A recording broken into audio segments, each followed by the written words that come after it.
We are joined today with a very special guest that we don't see very often, and that is Miss Riley, who's been following me around all morning, huh?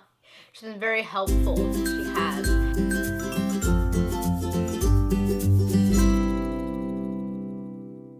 Hello everyone, it is Samantha and I hope you guys are having a fantastic day. I'm excited about today's video because it is about one of my favorite things, and that is movies, specifically 80s movies. So, to be honest, I don't much care for 80s fashion or hair, and some of the music, but some other good things came out of the 80s, such as some really great cartoons, some really fantastic movies, and me. So today we're going to be focusing on 80s movies, and I think at some point I will be doing some of my favorite cartoons from my childhood, in which case there will be some 80s ones thrown in there. But for now, I want to talk all about my favorite movies, and I have a lot of movies that I really love from the 80s, and I want to share them with you guys, so stay tuned to see what those are. So we're going to start out this 80s film video with John Hughes. John Hughes is one of my favorite directors. He actually directed a lot of my favorite films from the 80s all the way through the 90s.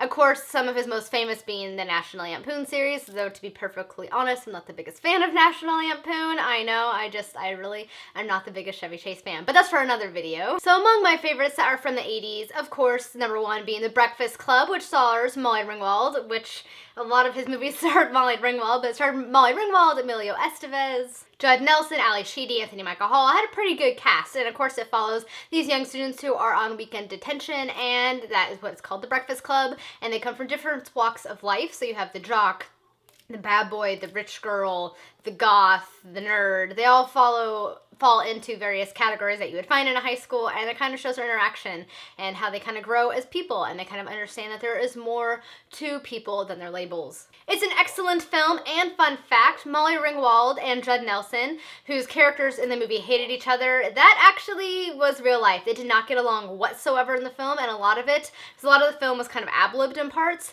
and they really did not get along. So a lot of that was not acting. Apparently Judd Nelson was very difficult on the set, so I thought that was kind of an interesting little tidbit for you guys. My next favorite John Hughes films, of course, is Ferris Bueller's Day Off, which stars Matthew Broderick, which stars a young teen who basically plays hooky from school and calls in sick, and it follows his misadventures as best friend and girlfriend that entire day, and it is a lot of fun. I really enjoyed this one. The next favorite John Hughes film is Pretty in Pink, which of course is another Molly Ringwald film, and it also stars James Spader as he begins his career in constantly being typecast as an asshole. Poor James Spader. It also stars John Cryer and Harry Dean Stanton, who is another one of my favorite actors, and it is a really good movie. It follows Molly Ringwald's character, who is a girl who comes from humble background. Lives with her father, and they're poor, and she has to kind of choose between her lifelong childhood sweetheart and a spoiled rich playboy, which of course is James Spader, and it's just a really good film. It's probably one of my more favorite Molly Ringwald films, and I just really like this one. It's really good. My next John Hughes film is probably my favorite of all of his movies, and one of my all-time favorite movies, and that is Uncle Buck, which stars young Macaulay Culkin, John Candy, and Jean Louisa Kelly. I love this movie. It is about a young family that has recently moved to a new town. It's about their 3 children, Tia, Maisie, and Miles, and they are kind of adjusting to their new life in this new town. And Tia, who is a teenager in the film, is butting heads with her parents. She has full of attitude. She wants to do her own thing, still feels bitter about having to move, etc. One day, their mom's father has a heart attack, and she has to leave, and the only person they have to call to watch the kids is Uncle Buck, which is her husband's brother, and he's kind of known for not being the most responsible character, but he's very fun and likable, because it's John Candy, of course, and so they end up having to call him up to watch the kids, and I love this movie. The results are hilarious. He is just such a wonderful character. I love John Candy films. This is definitely my favorite of his films. Also, another fun fact for you guys, this is where John Hughes came up with the idea for Home Alone, and it was the scene where Macaulay Culkin is drilling John Candy's girlfriend through the mailbox slot. So he came up with Home Alone during the filming of Uncle Buck, and I thought that was kind of cool, because I also love Home Alone, but it's not an 80s film. It's 1990, so it's not going to be in this one. But I love Uncle Buck. If you have not seen it, you need to watch it. It is probably the best John Candy film. I love it so much. The next one I want to talk about is Ghostbusters. I love Ghostbusters. If you don't love Ghostbusters, what the heck is the matter with you? It is a fantastic movie. And of course, it is a wonderful cast. It's Dan Aykroyd, Bill Murray, Rick Moranis, Annie Potts. It is such a wonderful movie. I think everybody knows the plot. It's about a group of scientists who investigate hauntings, and they have a way of capturing ghosts and things. And it is hilarious. It's a lot of fun. It's kind of spooky at times, though more so when you're a kid than when you're an adult, and it's just a lot of fun. I really enjoyed this movie, and I'm excited to see what they do with the reboot with the female characters, so that's going to be really fun to see. I'm not the biggest fan of the sequel of Ghostbusters, Ghostbusters 2, but I definitely really love the first one. It is just a lot of fun. One of my other favorite 80s films is Baby Boom, which stars Diane Keaton. It is about this woman who is a powerful executive in New York City, and then one day a distant relative dies and she is left to raise her baby. So she has to become a woman. She has to become a single mother raising this child, and she ends up moving to Connecticut and kind of trying to start her life over and kind of discovering that there's more to life than just her job, her high profile power job. And of course, this is another movie in which James Spader again plays an asshole because that poor man is always typecast. So I really, really love this movie. Diane Keaton is wonderful in this film. It is a very heartwarming film, and it just makes me feel cozy inside because a lot of it takes place like during the fall and winter in Connecticut, and it just looks so pretty. And it's just a really, really lovely and heartwarming film, and one I definitely recommend. My next favorite 80s film is 9 to 5, which stars Lily Tomlin, Dolly Parton, and Jane Fonda. And it is about these three women who work in this office for a male chauvinistic boss, and then one day they come up with a plan to kidnap him and make him pay for his treatment of them as women. It is a wonderful movie. It is definitely kind of a feminist movie, and I really, really love it so much. Lily Tomlin, Dolly Parton, and Jane Fonda are just a wonderful trio together, and I love it so, so much. And I'm excited because I heard a rumor that Dolly Parton is supposed to be in one of the later seasons of Grace and Frankie. They would like to see her come back, so that'd be great to see those three all together again. But I definitely really, really like this movie. It never gets old. It is hilarious, and if you haven't watched it already, I mean, what are you doing with your life? You need to go watch it. It's definitely a very fun, underrated film. My next favorite 80s film is The Best Little Whorehouse in Texas, which is another Dolly Parton movie with Dolly Parton, Burt Reynolds, and Dom DeLuise, who is one of my favorite comedic actors.